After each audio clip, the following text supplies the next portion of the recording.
Estão conosco hoje pela primeira vez, sejam muito bem-vindos. Esta casa os acolhe com muito carinho.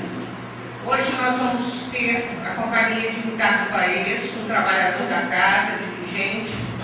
Com muita alegria o recebemos. E antes de darmos início à reunião, os nossos olhos, elevar os nossos pensamentos e assim dizer: Deus, nosso Pai, de amor, de sabedoria e de bondade, estamos aqui novamente reunidos em seu nome. Estamos nesta casa de oração, nesta casa de aprendizado, que foi preparada para nos receber. Sabemos que a espiritualidade esteve aqui antes, nos ajudando, limpando o ambiente, enchendo de energia, enchendo de fluidos benéficos para o nosso auxílio. Que possamos retirar da palestra hoje tudo aquilo que necessitamos, entendendo que não é só aprender, mas colocar em prática todos os ensinamentos. Bênçãos possam ser derramadas sobre Ricardo Paes e que possamos agora, com a permissão da espiritualidade maior, dar por iniciados os trabalhos da noite. E assim seja. Muita paz, meus amigos, para todos nós. Nós vamos nos valer nessa reflexão de um educador popular de nome James Agnew. Ele viveu em Gana, um pequeno país na região centro-oeste da África. Era um ilustre desconhecido, até contar uma história tão rica de significados, que correu no mundo e é recontada até hoje. O contexto em que a história foi contada é o seguinte: corria o ano de 1925 e Gana era então uma colônia inglesa. A pretexto de impedir o tráfico de escravos para as Américas, o poderoso Império Britânico havia se apoderado dessa antiga colônia portuguesa. Mas nesse início do século XX havia uma efervescência política. Movimentos pela libertação de Gana brotavam aqui e acolá, mobilizando milhares de pessoas. E foi num desses dias do ano de 1925 que ganeses se reuniram para discutir propostas rumo à libertação do jugo inglês. Nessa grande assembleia surgiram três posições diferentes. Um primeiro grupo propunha a conformação. Pensavam assim: é melhor uma situação ruim conhecida do que um futuro incerto. Entregues à nossa própria sorte, talvez não saibamos como direcionar o nosso destino. É melhor deixar seguir como está. Bem ou mal, os ingleses cuidam de nós. Não vamos mexer em algo que está funcionando mais ou menos bem.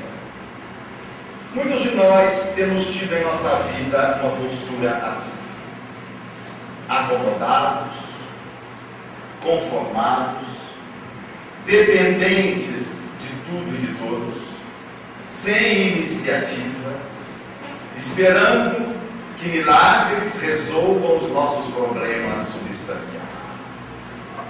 Eu trabalho no serviço público na condição de médico há 26 anos.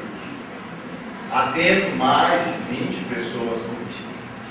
Posso garantir a vocês: a pobreza não é o maior problema de nosso país. O maior problema de nosso país é a ignorância, a falta de iniciativa, o atraso espiritual, o despreparo para a vida. Tome indivíduos muito pobres, deles um caminhão de dinheiro e voltem alguns anos depois e vocês vão ver, perdendo tudo.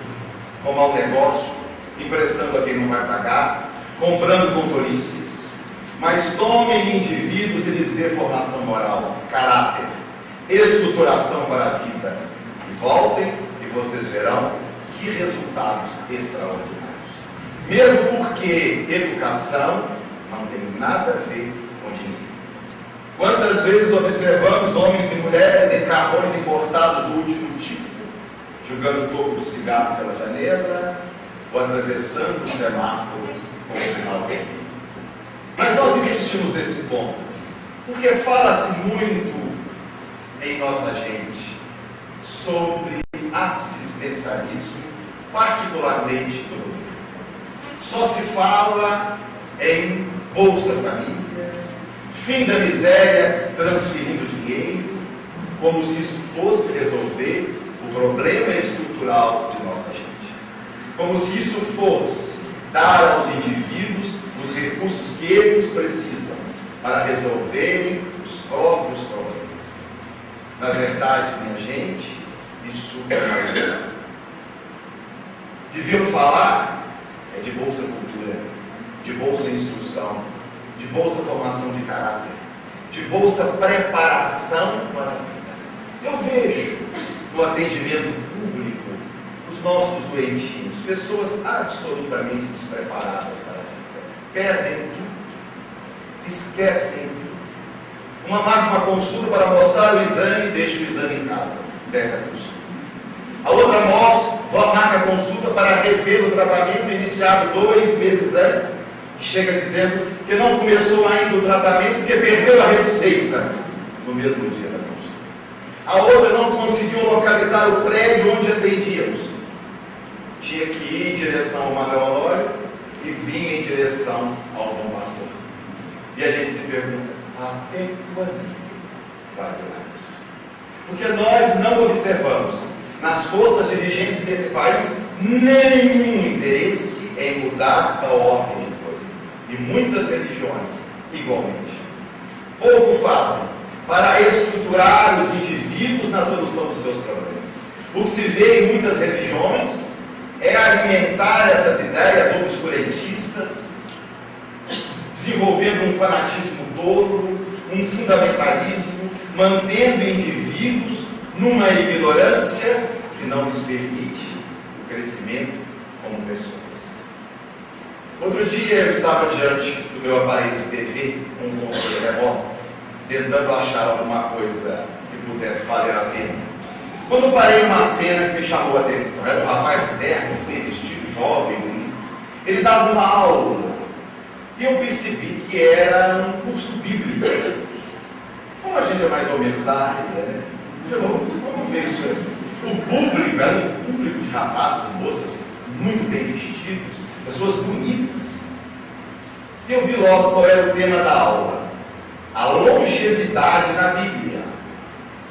E o professor dizia, porque fulano de tal viveu 800 anos, Matusalém 900 anos, essa aqui pariu com 90. E houve um momento que uma jovenzinha, acho eu que um lampejo de lucidez, voltou e disse, mas professor, naquela época eles viviam tanto tempo assim. E o mestre voltou-se e disse, pois é porque naquela época a vida era muito mais saudável. Dar às pessoas, minha gente, assistência puramente material, sem prepará-los para a vida, é criar uma multidão de indivíduos obtusos, atrasados, dependentes, indivíduos que vivem acostumados às expensas, às migalhas, uma verdadeira multidão de viciados no ato de pedir. Porque o ato de pedir gera vício, gera uma dependência. Minha esposa trabalha em escola pública com criancinhas de 5, 4 anos. E ela me diz como essas crianças, desde pequenas, já são viciadas em pedir pela cultura a qual estão inseridas, pedem tudo o que vem o tempo todo. Eu gosto muito de uma anedota de um cidadão que encontrou um outro, e o outro estava com o bolso cheio. Ele disse assim, me dá um dinheiro aí. Não, rapaz, isso aqui não é dinheiro. Então me dá uma bala. Não, rapaz, isso aqui não é bala. Mas o que é isso no seu bolso? Isso é um bolinho. Ah, então pinga. E essa cultura gera indivíduos absolutamente acomodados à sua realidade. Indivíduos que estão sempre aguardando que alguém resolva os seus problemas substanciais. Dependentes, e o que é mais grave, jamais assumindo a sua parte, a parte que lhe cabe na construção do próprio destino. sempre transferindo para outros responsabilidades, sempre pedindo os direitos, porque nesse país só se fala em direitos. Os deveres são dos outros, as obrigações são dos outros, a responsabilidade é dos outros. E ainda que as lideranças políticas e intelectuais desse país contribuem para aumentar esse estado de coisa, porque nunca assumem a própria responsabilidade. Isso foi patente em um episódio lamentável que se deu no Rio, na noite de Natal. O fato foi amplamente divulgado. Uma garotinha de 10 anos brincava com a boneca que havia ganho tamanho, quando há troca de tiros entre traficantes daquela comunidade, ela então é alvejada com uma bala no crânio. Narra a imprensa que foi levada para o hospital público do Rio. Lá chegando, o neurocirurgião, que deveria estar de plantão, não havia comparecido ao hospital e, em decorrência desse fato, ela teve que aguardar 8 horas para que chegasse o plantonista no dia seguinte. E então foi operada e, segundo a história, não resistiu vindo a desencarnar. O repórter, interpelando o prefeito do Rio de Janeiro quanto àquele episódio absurdo, ouviu dessa figura a seguinte explicação: mas o problema é desse médico. É um irresponsável, é um delinquente, será demitido. Como se todo o problema fosse de um médico irresponsável. Onde o poder público, que não protege uma criança de 10 anos, que brinca na frente de sua casa com uma mulher? Onde o poder público, que faz vista grossa a essa violência, que não diminui nunca? Onde o poder público, que não municiou aquele hospital de uma equipe decente, porque, segundo o Conselho Regional de Medicina, os hospitais públicos do Rio têm que funcionar com 2 ou 3 neurocirurgiões. Isso já é sabido há anos no Rio de Janeiro. Mas o governo sempre manteve um neurocirurgião de plantão. Onde o poder público, que não substituiu esse médico que há um mês não comparecia e já havia avisado que não iria? Onde o poder público, que não arrumou uma solução? Naquela noite no Rio existiam 18 neurocirurgiões de plantão. Onde o poder público, que não pegou essa criança e levou para o hospital onde havia neurocirurgião, ou não trouxe um neurocirurgião para operar? Mas é muito mais simples.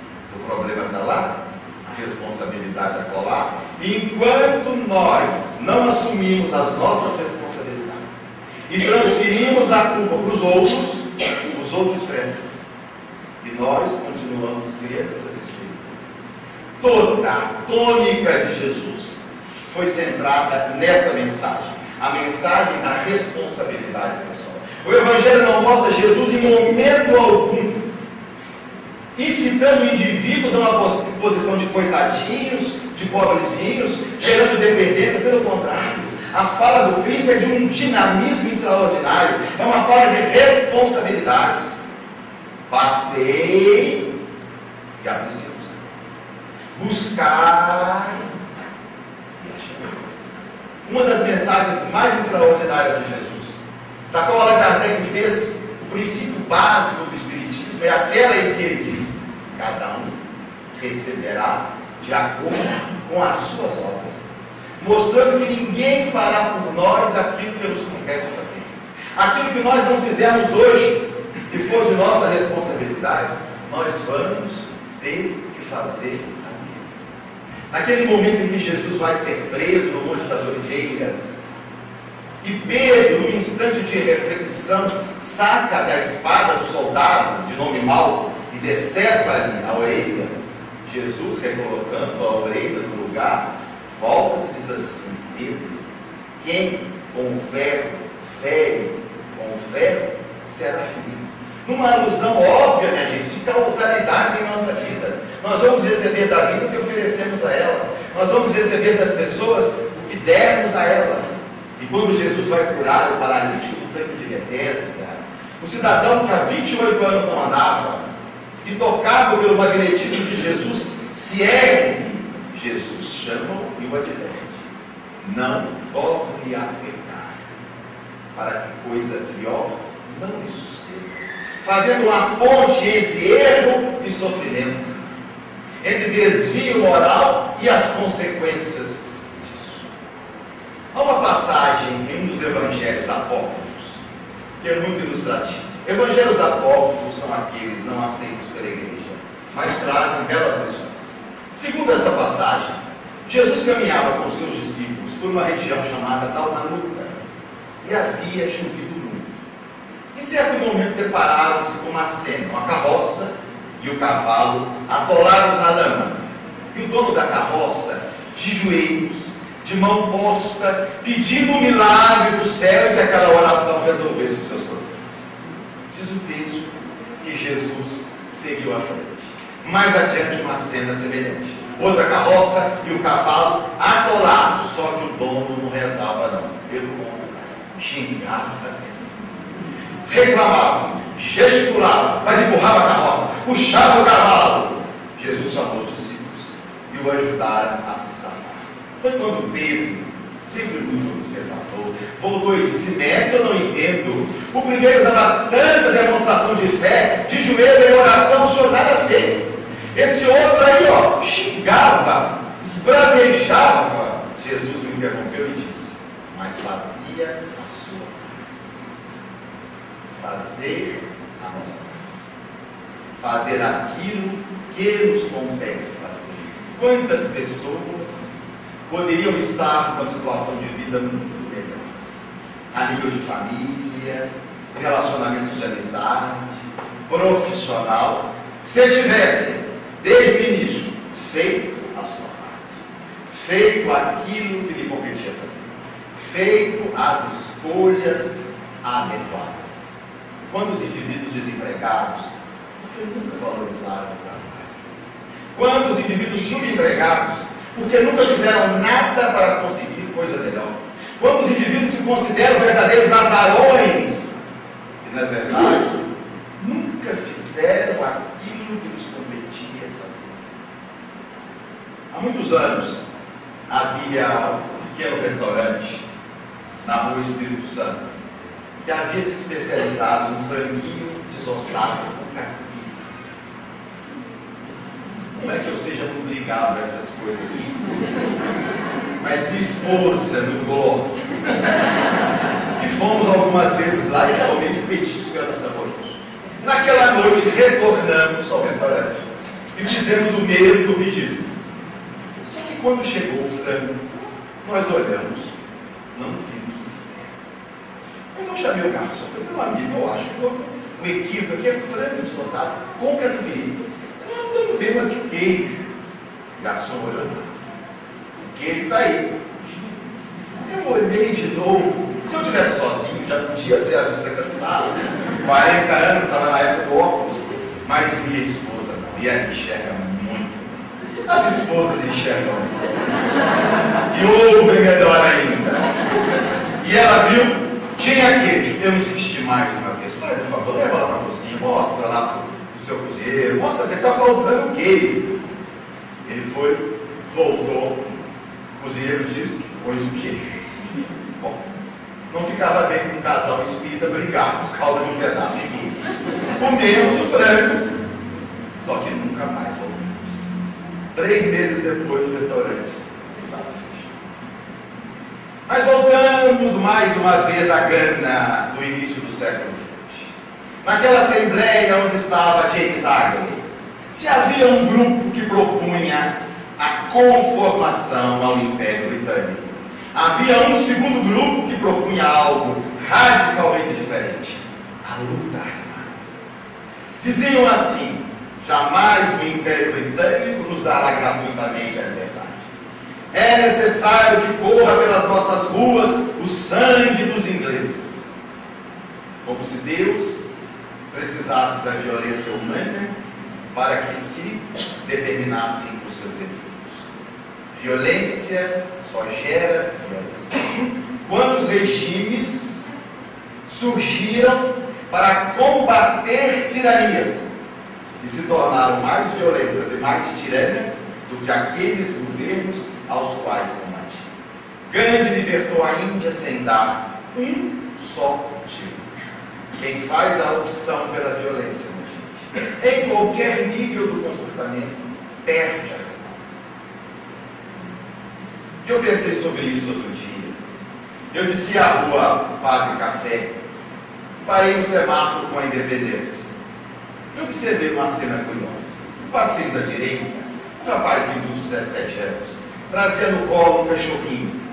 E a impressão que eu tive é que ele tentava adestrar o cachorrinho, mas exagerando nos tabrefes. Quando, do outro lado da rua, um rapaz mais velho, uns 35, vendo a cena, do outro lado da rua, pôs-se a gritar, a ofendê-lo, passando ali uma esculhambação, mas com palavras chulas, uma coisa que todo mundo que estava ali percebeu. O garotinho ficou tão sem graça e saiu despistado. E eu fiquei pensando, curioso, ao defender o cãozinho da agressividade do jovem, ele foi mais agressivo do que aquele a quem combatia. É curioso isso.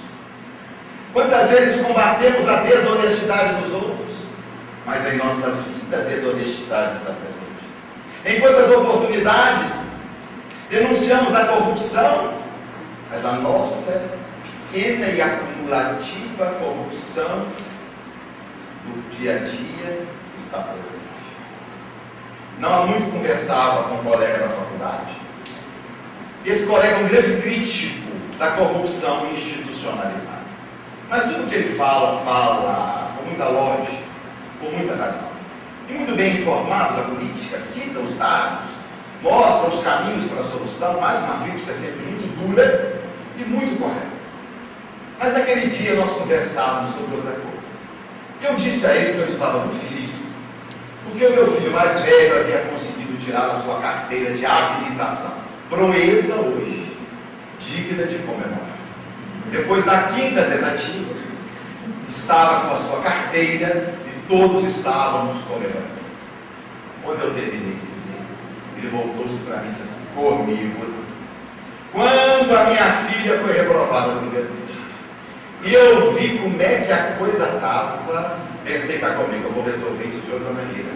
Fui à autoescola e disse: quanto vocês querem para resolvermos logo essa situação?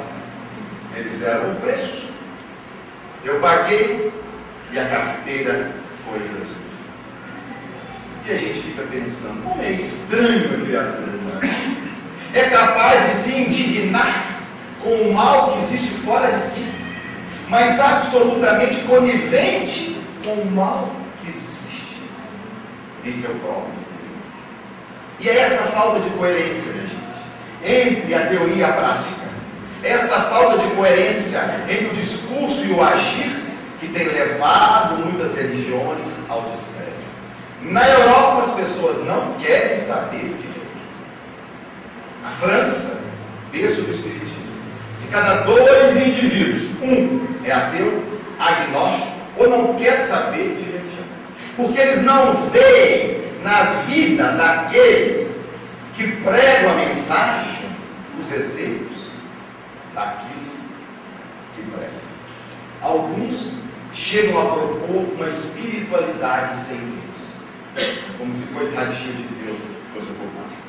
Mas propõem uma espiritualidade sem Deus, porque eles creem nos valores cristãos, mas não creem naqueles que se levantam das tribunas para falar desse Deus que, na verdade, não encontra quase ninguém que realmente o viva no coração. O jornalista perguntou a Albert Einstein se ele acreditava em Deus. Ele voltou-se e disse assim: bom, primeiro você me diga o que entende por Deus, e depois eu lhe digo se eu acredito ou não. Como se esse grande físico estivesse dizendo: bom, se o Deus que você acredita é esse Deus que não encontra exemplos, é esse Deus que prega a divisão, o preconceito, que rechaça, que humilha, que exclui, não creio. Mas se o Deus que você propõe é um Deus do coração, do sentimento, que acolhe, que estimula, que não discrimina, nesse Deus eu creio. Mas precisamos voltar uma última vez a Gana, no ano de 1925. Se havia um grupo que propunha a conformação e um outro grupo que propunha a luta armada, havia um terceiro grupo onde se inseria o nosso educador James Allen. Esse grupo propunha um trabalho de educação das consciências. Uma estruturação dos ganeses, de forma que eles, com o crescimento interior, com a educação dos sentimentos, fizessem por merecer uma liberdade que surgiria naturalmente. Alguns anos depois, Paulo Freire iria revolucionar a cultura mundial ao escrever Pedagogia do Oprimido. Ainda no exílio, em 1969, um livro que propõe isso. Ao oprimido, liberte-se primeiro, que você libertará outras. Se forme como indivíduo e todos os impositivos de coerção vão sumir com o tempo. E é nesse dia que James Agnew pediu a palavra e contou uma história. Uma pequena águia desgarrada no ninho ficou à língua de socorro no caminho, quase caminhando para o norte. Foi quando passou por ali um camponês e, vindo aquela avezinha com tamanha necessidade, acolheu-a, levou-a para a sua propriedade e lá ela foi criada entre as galinhas e cresceu como se galinha fosse. Ciscava como as galinhas, comia milho como as galinhas, dormia nos puleiros como as galinhas. Certo dia, passando por ali, um naturalista viu aquele animal esquisito em meio aos outros, chamou o camponês e disse: amigo, isso aqui não é galinha, não. Isso aqui é uma águia. E o camponês: era águia, agora virou galinha. Virou galinha, olha lá. Come milho como galinha, cisca como galinha, virou galinha. E o naturalista: que isso, amigo? Isso não existe. A sua genética é de águia, olha o seu tamanho, pesa 6 quilos. Olha as suas asas, tem uma dimensão de 3 metros. É águia, camponês. Não, pode desistir. É galinha mesmo. E o naturalista: não é eu, vou lhe provar. Pegou o animal, colocou no braço, adiantou-se um pouco com ele, voltou-se e disse: você é uma águia. Foi. Mas diz a história que a águia olhou para um lado, viu o camponês, olhou para o outro, viu as galinhas, pulou do braço do naturalista e continuou ciscando e comendo milho. O camponês falou: eu te disse, é galinha mesmo. E o naturalista: não é, e eu tentarei uma segunda vez. No dia seguinte, bem cedo, foi à propriedade, pegou a águia e levou-a para o alto de uma montanha, distante de todos. Lá colocou-se no braço e disse: você é filha do sol, é irmã das montanhas. Desperte de seu sono interior, faça prevalecer a sua força interna, voe. Conta a história. Ela olhou para um lado, não viu o camponês, olhou para o outro, não viu as galinhas, então abriu as imensas asas, esticou o pescoço e saiu voando em direção ao infinito. A história da águia e da galinha é uma metáfora da condição humana. Cada personagem tem um simbolismo todo especial. A galinha representa a nossa dimensão material. A preocupação excessiva com a vida física. Os cuidados, às vezes neuróticos, com tudo aquilo que se vincula ao estar encarnado. Uma vida focada apenas em comer, dormir, fazer sexo, passear, repousar. Em nossos dias, a dimensão galinha tem assumido algumas características próprias. Um consumo institucionalizado, não só de coisas, mas de símbolos e também de pessoas. Se caracterizado ainda em nossos dias a dimensão galinha por uma submissão a uma ditadura do que vem de fora, onde nós nos submetemos àquilo que os outros dizem que é bom, que é belo, que é saudável, sufocamos a própria identidade e nos submetemos a uma tirania de uma coisa chamada moda. E ainda se manifesta em nossos dias com um desejo de saciar a todos os impulsos, com uma fixação neurótica de satisfazer a todos os desejos, a qualquer custo, mesmo às custas do sofrimento daqueles que nos querem melhor. Jesus fez alusão à dimensão da linha, uma parábola muito dura, quando ele diz assim: era um homem muito rico, que havia conseguido uma colheita extraordinária. A colheita sequer cabia em seus celeiros. Ele destruiu os celeiros e construiu outros maiores, e quando estavam abarrotados do produto, disse para si mesmo: agora você tem o que precisa para viver a vida. Aproveita, come, bebe, dorme e desfruta uma boa vida.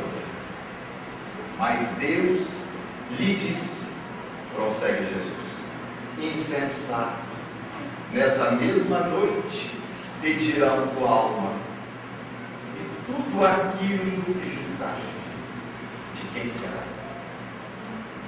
Mas se a galinha representa em nossa história a dimensão material do homem, a águia representa a sua espiritualidade. Essa condição de seres que não pertencemos à terra, que somos filhos da luz, que estamos aqui transitoriamente desenvolvendo as inteligências, aprimorando as virtudes, mas seres que não dependemos da terra. A dimensão espiritual do homem, que na águia vai ser representada pelo desejo de uma vida de significado profundo, de uma vida que vale a pena ser vivida, uma vida que vale a pena ser levada a sério. Na dimensão águia, nós podemos incluir a preocupação com o desenvolvimento da cultura, com o saber, com o aprender, com a aquisição das inteligências. Na dimensão águia, vamos inserir a própria transcendência espiritual, a generosidade, a amizade, os valores de família. Mas a galinha representa a dimensão material do homem, a águia, a sua dimensão espiritual. O camponês tem também o seu simbolismo. O camponês representa aquelas pessoas, aquelas coisas, aquelas tradições que nos puxam para lá, que não permitem a nossa ascensão espiritual. Para muitos de nós, o camponês será a própria família, sempre criando obstáculos à nossa ascese espiritual, colocando dificuldades, às vezes chantageando. Em algumas oportunidades é o companheiro ou a companheira que não comunga de nossas ideias e que sempre cria um problema. E muitas vezes cedemos, renunciando àquilo que há de mais importante no processo encarnatório, que é o desenvolvimento do espírito. Outras vezes os filhos ou os pais, com chantagens absurdas, retirando-nos das possibilidades de crescimento espiritual. Jesus, uma das passagens mais pouco entendidas do Evangelho, vai nos falar sobre essa família maior. Conversava com os discípulos em determinada residência. Quando alguém chega afoito e lhe diz: mestre, sua mãe e seus irmãos reclamam a sua presença. E Jesus, para a surpresa de todos, vai dizer: quem é minha mãe? Quem são meus irmãos? Numa alusão a um compromisso que nós temos, que transcende os valores de família. Se a família é a nossa prioridade número 1, não é a única prioridade do Espírito encarnado. Podemos fazer, devemos fazer. Temos compromissos com mais. Disse Jesus: se amardes apenas aqueles que vos amam, que recompensa tereis? Os gentios e os pagãos fazem isso. Os oficiais nazistas que dizimaram milhões de judeus inocentes eram ótimos pais, excelentes irmãos, esposos generosos. Daí a necessidade de fazer um pouco mais, de avançar um pouco mais. Essa então espiritualidade, essa vivência de espiritualidade que vai nos libertar do camponês. Para outros ainda, o camponês pode ser representado no excesso de compromissos sociais. Festa demais, aniversário demais, assistência a amigos demais, e a encarnação se perde nessas festas que não têm fim. Para outros, o camponês pode ser representado no excesso de trabalho. Para dar guarida a esse consumo absurdo, é necessário cada vez ocupar mais tempo com as atividades profissionais e perde-se a identificação com os valores do Espírito. Mas se um camponês representa aquelas forças que nos puxam para trás ao naturaleza, que é a imagem das forças que nos convidam à nossa ascensão espiritual. Aqui se identifica a doutrina espírita. Não apenas a doutrina espírita, mas as forças do bem, que nos convoca a assumirmos hoje e agora essa nossa condição de seres espirituais. Nós não somos filhos da terra, não somos feitos da terra. Nós estamos aqui provisoriamente, em estágio de aperfeiçoamento. E esse convite das forças do bem é para que nós venhamos a assumir a consciência de eternidade. Porque eu acredito que todos nós aqui temos conhecimento disso.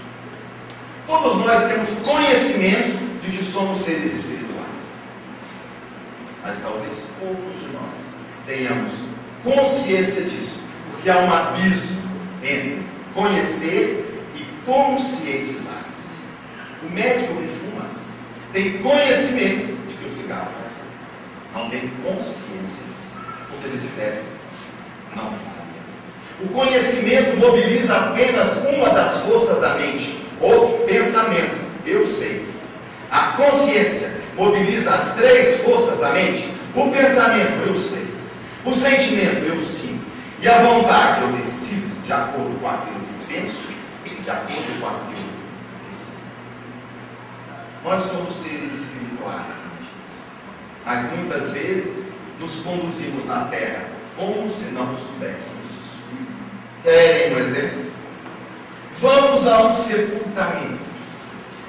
Lá está o falecido, a viúva dos paraísos. A gente chega e diz com quê? Meus pêsames, meus sentimentos. Não, uma piada, né? Espírita desejando pêsames. Pêsames de quê? Morte é libertação. A prisão é aqui.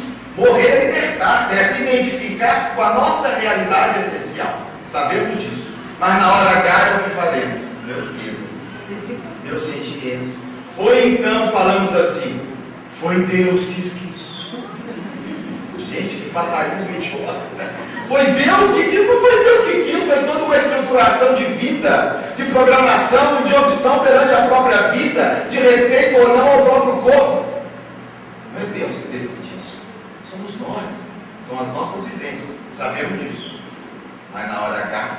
Ou então falamos assim: descansou. Até agora nós estamos procurando alguém que descansou depois da desencarnação. Mais exemplo: aproxime-se de um grupo de espíritas com mais de 60 anos e os convide para iniciar uma tarefa nova, num projeto novo.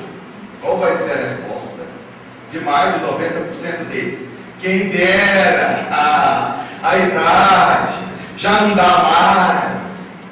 E é um espírito eterno, é um espírito imortal, mas não se dá conta disso. Um último exemplo: aproxime-se de um conhecido e peça notícias de um amigo que você não vê há muito tempo.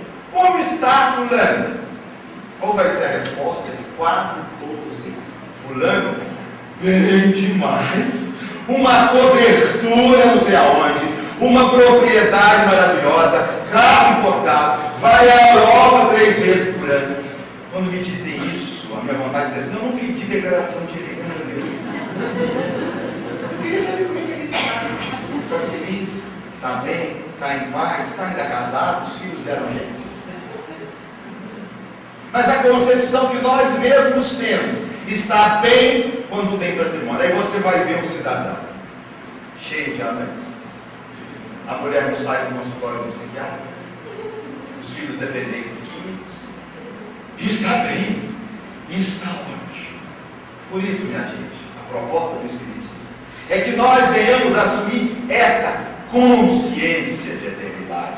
Que nós sejamos espíritas por inteiro, espíritos por inteiro. Que nós venhamos assumir integralmente isso, examinando corajosamente a nossa realidade íntima, identificando de uma forma séria o que existe em nós que não é bom, que não é belo, que não é limpo, que não é saudável, e nos mobilizando para mudar essa ordem de coisas. Se eu identifico em mim que ainda sou escravo do ressentimento, se tudo me magoa, se tudo eu levo a sério demais, eu vou começar a me libertar disso. Se eu identifico em mim que meus olhos têm sido motivo de queda e de escândalo, porque muitos de nós somos míopes para ver as coisas boas e belas da vida, mas temos uma hiperacuidade visual para ver o que não é bom, o que está errado, o que não serve. Se entramos numa sala, nós vamos ver aquele quadro que está um pouquinho torto, ou aquela camisa que tem um sujinho. Todo o restante, os nossos olhos doentes, não veem. É como a história de uma senhora que chegou na varanda de sua casa e viu uma rua embaixo, alguns rapazes nadando nus. Ela chamou a polícia chegou e tocou os rapazes. Na semana seguinte, volta ela à varanda, numa outra rua embaixo, estão os rapazes nadando nus. Ela chama de novo a polícia, vem a polícia, toca os rapazes. Mas na outra semana, novamente chama a polícia. O sargento diz: mas minha senhora, nós já tocamos esses rapazes, eles estão nadando a 4 quilômetros de distância. E ela: mas com os meus binóculos eu vejo. Vamos então nos libertar. Se nós nos identificamos ainda como escravos do narcisismo, se nossa vida é uma vida estruturada na necessidade de se destacar, de ser considerado uma pessoa especial, uma pessoa diferente, se nós vivemos apenas para receber aplausos, vamos nos libertar disso, assumindo a nossa singularidade, sendo autêntico com aquilo que nós somos, com aquilo que nós pensamos, nos libertando dessa ditadura da moda que nos sufoca, que nos torna pessoas infelizes, sem nos apercebermos disso. Se nós identificamos em nós que ainda somos escravos de uma sexualidade atormentada, se o sexo em nossa vida tem sido motivo de queda, de desvio moral, se temos usado a nossa sexualidade para corromper lares bem estabelecidos, desconsiderando o sentimento de pessoas queridas, vamos nos libertar disso. Diz André Luiz, no livro No Mundo Maior, capítulo 11: quantos espíritos nobres, almas que já poderiam estar em esferas mais altas, se mantêm apegados às esferas inferiores, pelo apego excessivo a essa sexualidade que atormenta e não liberta, que aprisiona e não faz crescer. É como a história de um cidadão que era um grande policial de Nova York, um homem de um caráter exemplar, honestíssimo, e como policial em Nova York combatia o crime e a desonestidade em todos os níveis. Quando o filme começa, ele já está divorciado da esposa, tem um filho de 8 anos. O motivo da separação foram as suas aventuras sexuais fora do casamento. Mas o filme todo mostra a luta dele contra o crime, a corrupção dentro e fora da corporação. Até que no final, no clímax, ele é homenageado pelos colegas, pelo distrito, e numa grande assembleia com a presença de mais de 1000 policiais, o prefeito de Nova York, ele recebe então uma medalha de honra ao mérito. A esposa vai à solenidade, levando o filhinho de 8 anos para assistir à homenagem do pai. Terminada a cerimônia, ela então leva o filho para se despedir, e quando abraçam, ela volta-se para ele e diz: eu amo, que você consiga ser esse padrão tão extraordinário de honestidade para com todos, menos para com aquela pessoa que mais o ama. Se nós identificamos em nós que ainda somos escravos de uma vida que é um jogo de interesses, se tudo que nós fazemos, fazemos apenas pensando na retribuição, se nossa vida é uma vida focada em resultados, tudo focado no que virá depois, vamos nos libertar disso hoje, assumindo compromissos com a gratuidade. Como é bonito uma atitude despretensiosamente boa, como nos toca, como nos comove. Aquele que faz pelo prazer de fazer, não quer nada, não perde nada, faz e segue à frente. O biólogo evolucionista, maior biólogo vivo da Espanha, que ateu convicto, disse certa feita: eu estou convencido de que Deus não existe, mas há uma coisa, uma só, que em mim coloca em xeque a ideia da não existência de Deus: a existência do bem. Porque o bem não poderia existir. Não é lógico existir o bem. Lógico é o mal. É a lealdade, bem. É a luta pela vida. Os animais que sobreviveram hoje são aqueles que venceram os outros. Os fracos foram destruídos. Os fortes, os adaptados estão aí. O egoísmo e o orgulho são manifestações do instinto de conservação. O bem é um absurdo perante a lógica do Deus. Mas nós poderíamos dizer para ele: o bem existe. E se o bem existe, é porque existe Deus. O bem é Deus dentro de nós. Ainda faltam 10 minutos. Eu gostaria de pedir ao Ricardo se ele responderia alguma questão. A gente sempre tem deixado alguns minutos. Alguém tem interesse em perguntar alguma coisa, quer saber alguma coisa? Não? Ninguém? Eles estão absorvendo tudo aquilo que a gente estudou? Então, obrigada, Ricardo. Nós vamos agora encerrar a nossa reunião dizendo assim: Deus, Pai de amor e de bondade, estamos aqui agradecidos por este momento, agradecidos porque sabemos o quanto fomos alertados pela nossa condição aqui na Terra. Estamos aqui realmente temporariamente. A vida imortal é aquela maior. É o lado espiritual que precisamos desenvolver. Precisamos crescer, precisamos evoluir. Obrigada pelas palavras que nos foram ditas hoje, pelas histórias contadas.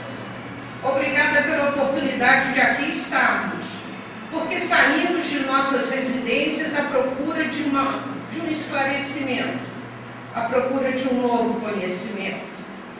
Obrigada por tudo aquilo que recebemos essa noite, porque aqui sentados temos certeza, a espiritualidade nos ajudou naquilo que necessitamos, mas como foi dito, que coloquemos em prática o nosso lado bom, que saibamos dar gratuitamente, que saibamos realmente entender o mecanismo da vida, que saibamos agradecer ao Pai por tudo aquilo que nos é dado, que saibamos sim entender as nossas condições de inferioridade à procura do crescimento espiritual.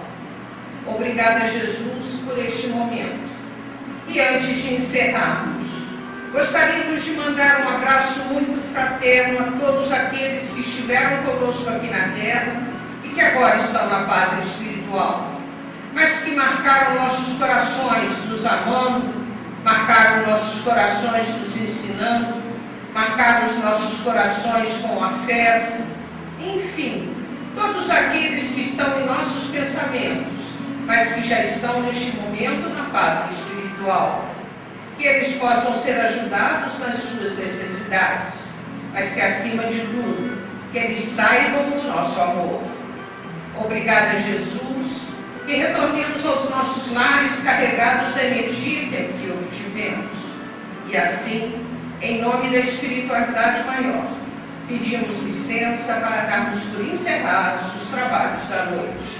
Que assim seja.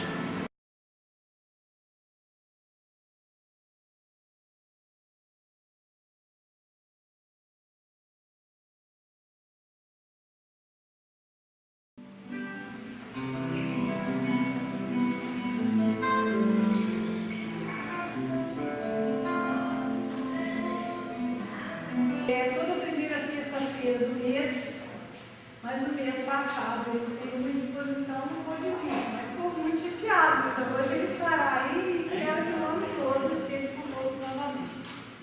Antes de eu passar a palavra, nós vamos fazer a nossa prece. Vamos fechar os nossos olhos, tentar esquecer as nossas preocupações, as nossas dificuldades, porque nesse momento, Senhor, estamos aqui buscando paz, buscando felicidade, buscando harmonia, buscando forças novas para continuarmos a nossa caminhada. Temos uma missão difícil, mas com a ajuda da doutrina espírita, com Jesus em nossos corações, nós vamos conseguir. Cada dia, um passinho pequeno, devagar, nós vamos conseguir o que viemos buscar, melhorarmos um pouco mais. Jesus amigo, envolve o nosso companheiro Arthur, responsável pelo estudo desta tarde. Que ele possa passar para nós tudo o que planejou com muito carinho e que nós possamos assimilar esses ensinamentos e vivenciá-los no nosso dia a dia. Com a permissão da espiritualidade maior, nós iniciamos o nosso estudo da tarde, agradecendo pela oportunidade do aprendizado. Obrigada, Jesus, e assim seja. Nós tivemos mais atividade, eu iria pedir que vocês chegassem mais para perto de mim, para a gente ficar mais perto. Eu gostaria também de falar de baixo, ficar mais perto de vocês, porque mas eu estou com dificuldade de descer e subir. Para os que não me conhecem, eu sou Arthur Bernardo de Oliveira. O Pires fez o favor de escrever meu nome aqui. Eu sou sócio, fundador financeiro do IFE. E quando começou o movimento aqui, pessoal, eu já tinha mudado para Guarani para ficar com a minha sogra, que estava sozinha lá. E deixei aqui a minha mulher, que alguns de vocês conhecem, a Beth Baesso, meu filho Ricardo e a filha Denise. E eu colaborei financeiramente para lá. Agora, por que eu estou aqui? Eu estou fazendo um tratamento de hemodiálise. Então eu tenho que estar aqui terça, quinta e sábado. O Ricardo pediu para que eu usasse a sexta-feira, nesse encontro com vocês, para fazer aqui o que eu tenho feito lá em Guarani. Nós estamos fazendo um tipo de estudo desse que nós vamos conversar aqui hoje, que eu estou chamando lá de consolidação de conhecimento, de conceitos doutrinários. A doutrina é muito rica e nós estamos aproveitando um pouco as informações que elas têm para a nossa vida. A doutrina espírita é um roteiro de vida, muito mais do que uma religião. Nos traz informações fantásticas, responde dúvidas que a humanidade vem querendo entender desde que o mundo existe. E até hoje eles não entendem ainda. Eles não sabem o significado da vida, não sabem o que nós estamos fazendo aqui, por que nós aparecemos no planeta, qual o objetivo da vida, e outras, por que sofremos, o que nós somos, de onde viemos, para onde iremos um dia. Isso é muito importante, porque nós espíritas temos um compromisso principal com a nossa família, com os nossos filhos, com os nossos cunhados, com as pessoas que vivem a nossa vida.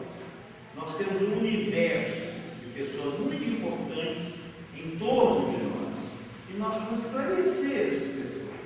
Não é para torná-las espíritas, porque a gente não faz espírita com palestra, com informação, com doutrinação. O espírita nasce com predisposição para isso. Ele tem que ter uma sensibilidade diferente. Ele tem uma capacidade de entender e perceber certas coisas e seguir a rota que a doutrina estabelece. muitas pessoas gostariam de ser. Começam e depois desaparecem. Vou contar para vocês um caso interessante. Lá em Campestre, que é o distrito da minha cidade, tem um centro espírita com o nome da minha mãe, Anita Borella de Oliveira. Não sei se vocês já ouviram esse nome. Esse nome é muito importante, é uma médica fantástica. Hoje ela é creche em vários lugares, centro espírita em vários lugares do Brasil. E a presidente desse centro, há pouco tempo, deixou o centro e foi seguir a Assembleia de Deus. Ela não estava preparada para entender a doutrina espírita. Ela foi buscar aquele alimento que satisfaz ela. Porque as religiões, elas são assim. Há mais de 2.000 seitas no mundo. E elas são necessárias. Porque nem todas as pessoas têm o mesmo nível de percepção, a mesma capacidade de entender a vida. Então, umas se acomodam num determinado nicho doutrinário, aquilo que satisfaz. Kardec foi muito claro quando ele disse que o Espiritismo não vinha buscar adeptos de outras religiões, tomar crente dos outros. O Espiritismo é uma alternativa para quem não está feliz onde está. Se a sua religião não resolve, não responde às suas dúvidas, não atende às suas necessidades, examine o que nós estamos oferecendo. Então, esse é o objetivo da doutrina: esclarecer as pessoas sem procurar convertê-las em espírito. Ser espírito é muito difícil. Diz que a casa que você fazia, choveu, ninguém vem. Lá na minha terra é assim. Eu saía de Guarani para fazer um estudo sobre o livro. Chovia, eu chegava lá e eu tinha que abrir o centro. Um dia eu falei para a gente, eu estou vindo de 50 quilômetros toda terça-feira. E vocês não saem de casa, tem guarda-chuva, eu compro guarda-chuva para vocês. Vocês têm que entender isso, eu não vou falar para quem. Então é por isso que eu estou aqui, gente. Eu combinei com o carro, nós vamos estar juntos agora 10 meses só. Em janeiro, nós começamos com a casa da comunidade, nós tivemos que nos reunir no saguão. Demos um passo inicial. Em março, a Denise falou que eu tinha uma infecção e o médico proibiu que eu saísse. Então eu não pude vir. E a Leia fez o favor de nos substituir. Agora estamos estreando essa chuva em março. E eu quero conversar com vocês sobre isso aqui. Eu quero que vocês guardem esse esquema. Não sei se vocês estão lendo, eu vou ler para vocês. Aqui está. As estações da volta.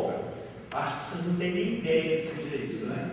Isso eu tirei esse título quando eu morei no Rio de Janeiro, eu tinha toda a tarde para casa e eu pegava 6 estações. Quantas estações você tem que comprar? 6. E aqui nós vamos trabalhar com 6 estações. Só para acabar com a curiosidade de vocês, as estações que nós vamos estudar estão aqui. Ó. Bom, aqui eu botei linha do tempo, essa linha imaginária, linha do tempo. Todos nós temos uma linha do tempo, né? Nós todos aqui estamos mais ou menos nesse trajeto aqui, ó, da linha do nosso tempo. Esse N significa nascer. A gente nasce no momento do tempo. Então nós começamos o nosso. Por todos nós estamos aqui nesse trajeto. Né? Vamos caminhando com o M aqui, ó. O M é aquela coisa triste. Ninguém gosta desse livro. Sobretudo os que ficam. Quem vai agora. Todos os que morreram em condições saudáveis, boas, nos dizem maravilha dessa passagem da nossa vida da carne para a vida do Espírito. Todos eles. Humberto de Campos é um encantado daquele momento, porque os últimos momentos dele eram difíceis. Ele estava ficando cego, sociedade ateu e materialista. Morreu em dezembro. Em março, 3 meses depois, ele fez aquilo que nenhum tinha feito até agora. Ele nos mandou as primeiras crônicas do livro Crônicas de Alegria. Com 3 meses, um que era ateu e materialista. O que nos mostra que não é importante nem acreditar em Deus. Porque Deus não se incomoda. Isso não aborrece. Ele faz questão disso. Porque a forma de nos agradarmos a Ele é o comportamento nosso na nossa vida social, no nosso contato com as pessoas, com a nossa ligação com o planeta, o que nós fazemos. Ninguém vai perguntar que a religião era sua. Você acreditou em Deus, você rezou muito, você foi muito à missa, ou ao centro, aos cultos evangélicos. Isso não tem nenhuma importância. A importância é a nossa vida, a história que a gente constrói aqui com os nossos atos, com as nossas atitudes, o nosso comportamento. Isso que é a gente faz com que a gente chegue lá na situação de felicidade e encantamento. Isso daqui, mais ou menos, esse trecho aqui, mais ou menos, todos nós conhecemos.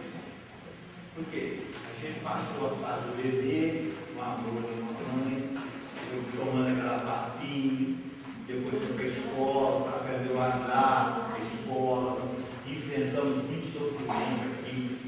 Aqui é a fase de sofrimento.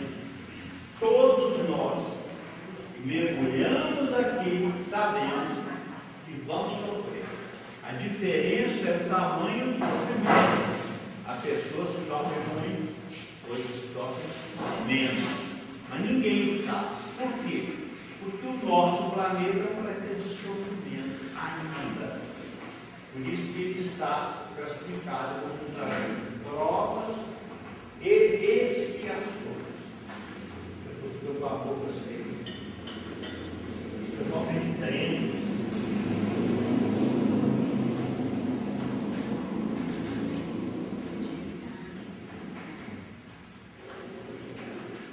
Aqui, pessoal, quem sou? De onde venho? De onde venho? Estou chegando. De onde venho? Augusto dos Anjos, que é poeta ligado ao assunto da morte, e a poesia dele é toda cheia de expressões científicas. Ele morreu com 30 anos. Foi enterrado em Leopoldina. E ele morreu em 1914. E ele é poeta importante no livro Parnassus de Lentum. Foi o primeiro livro que escreveu, né? E criou uma celeuma enorme aí na imprensa brasileira. E ele tem um poema lá, e ele começa de onde veio. Só que ele estava se referindo àquela vida lá de bilhões de anos atrás. O começo, ali onde nós começamos, quando nós éramos amebas, protozoários, seres que estavam ensaiando para a vida. Esse aqui não, aqui nós já temos razão, já passamos por aquela fase. Aqui quem sou? De onde vem? Eu estou vindo aqui de uma área que Kardec chamou de erraticidade. Erraticidade é um período de tempo em que a gente terminou uma existência e está se preparando para a próxima. É um compasso de espera, não é um local, é um tempo, é um espaço de tempo que vai com a vida que terminou a uma nova que vai começar. Então aqui nós estamos vindo dessa. Não chegamos aqui por acaso.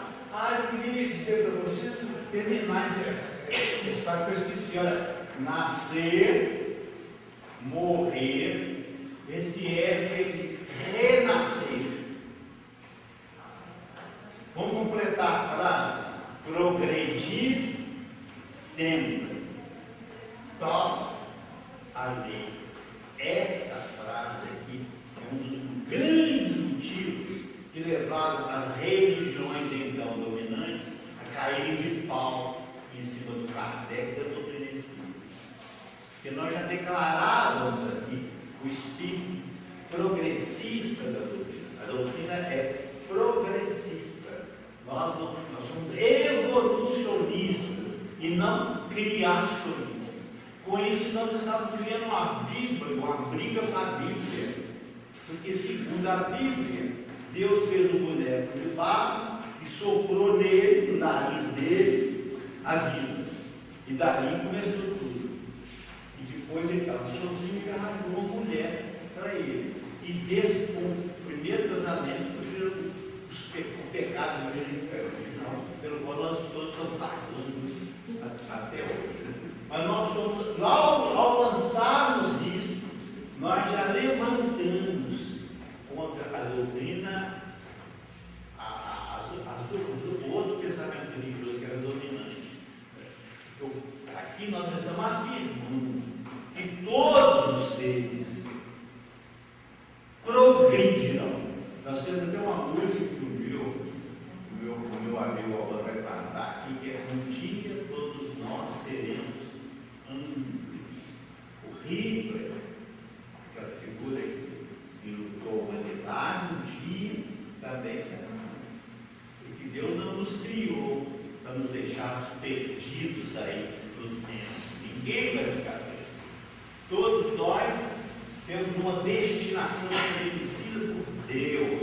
E chegaremos lá, uns mais depressa, outros mais devagar, porque depende do ritmo que nós imprimimos a essa nossa caminhada. Ninguém chega aqui por acaso. Ninguém, em matéria de ninguém chega, porque é impossível nascer alguém por acaso.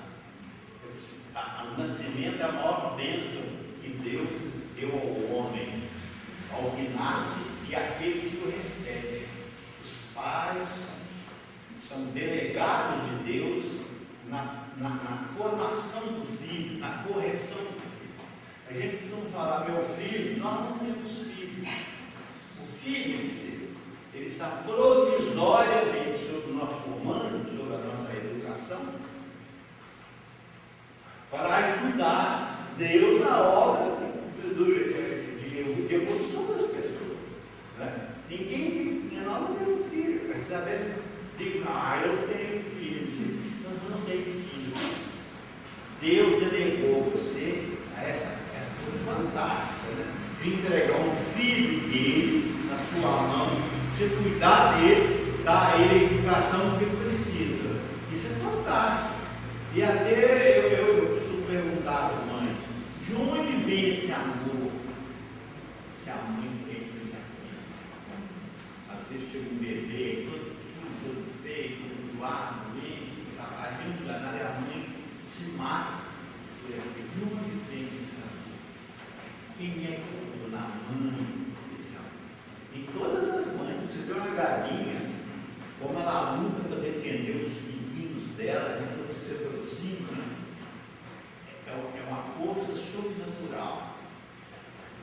Deus quer garantia de que a mãe vai cuidar bem dos filhos dele. Então, bota nela esse amor. Ele não é como um amor de namorado ou namorada.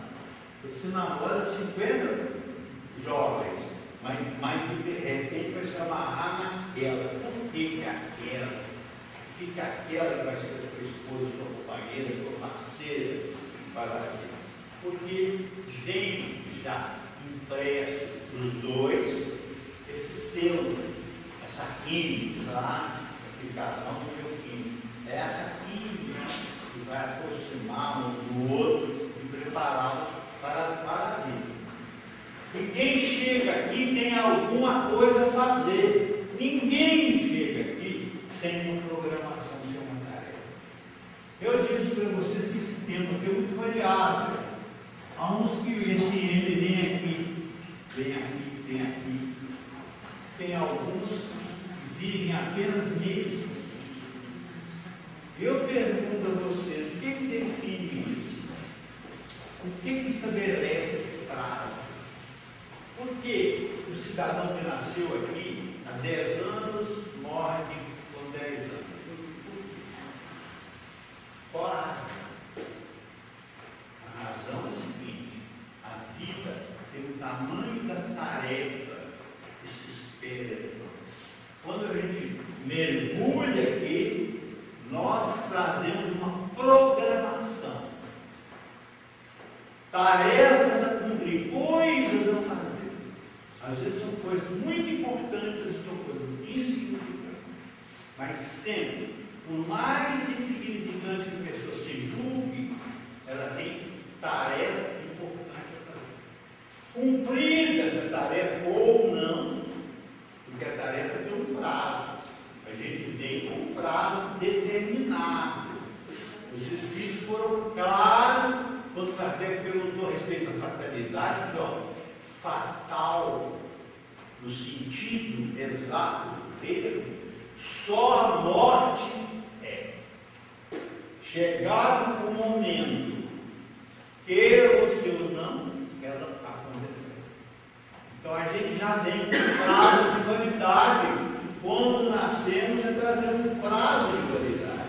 E nós, espíritas, estamos quase entendendo isso. Porque nós sofremos, mas nós não nos escandalizamos tanto como a gente vê certas pessoas se escandalizarem diante da morte. Nós sabemos. Nós não sabemos quando. Eu não sei quando meu filho ficará comigo. Eu sei que haverá um momento em que ele pode voltar antes de mim. Volta. O livro dos Espíritos não usa a palavra morte. Ele usa a palavra volta. O momento da volta. A gente não morre. O que morre é o corpo, que é o simples instrumento que a gente toma quando a gente mergulha aqui. O corpo é o instrumento que nós precisamos para cumprir a tarefa que a gente vai fazer. Esse corpo é ferramenta, é a enxada. Quando ele enferrujou, vai para o lixo. O corpo também. Quando ele não tem mais utilidade nenhuma para o espírito, quando o espírito já não pode utilizar-se dele para nada, então o que ele vai fazer? Ele vai entregar o lixo, a terra, onde ele vai se decompor e servir para dar maior produtividade à terra, se transformar em espírito. E o espírito volta vivo para a sua casa, para o seu país, para o lugar de onde ele veio, que é a pátria espiritual. Então a morte não mata a vida, ela apenas mata o instrumento que a vida nos dá para que a gente cumpra aqui, ou não, que muitas vezes não realiza. Mas se a gente não realiza, outras pessoas vêm e falam. Mas há determinadas coisas que a gente fez errado e que a gente tem que voltar para consertar. Porque é obrigação de cada um, é responsabilidade pessoal. Tudo que a gente faz de errado, a gente tem que consertar. Não é justo que outras pessoas venham fazer no nosso lugar. É a gente. Isso chama expiação. Então, expiação é isso, é a volta obrigatória para você consertar aquilo que você fez errado.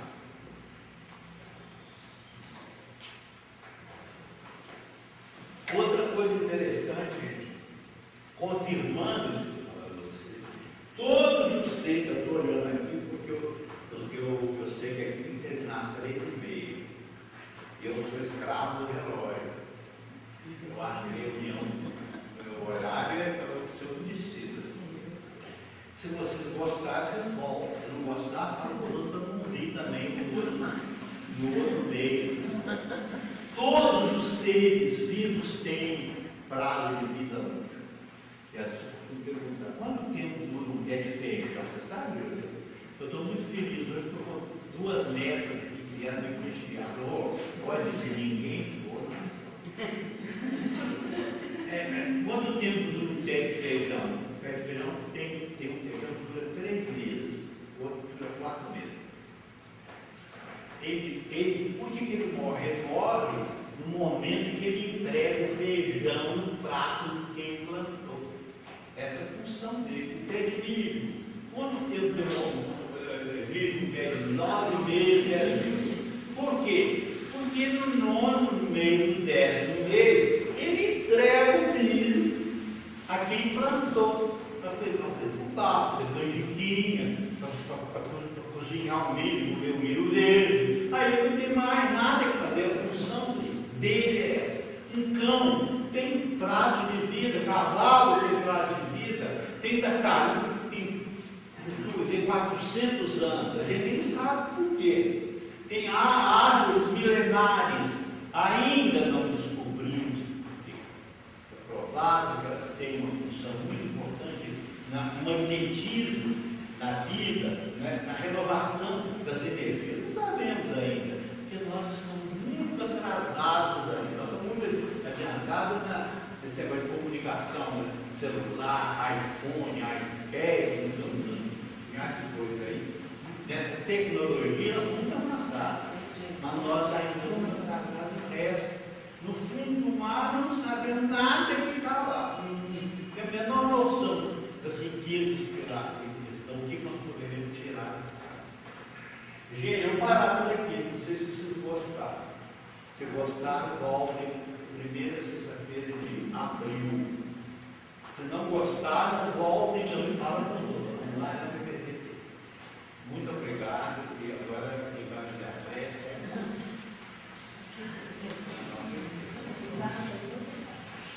Olha, do nosso exercício, a gente tem feito todas as semanas, dividido com os nossos companheiros, tudo aquilo que tiver, nós já conseguimos armazenar no nosso coração, no nosso pensamento.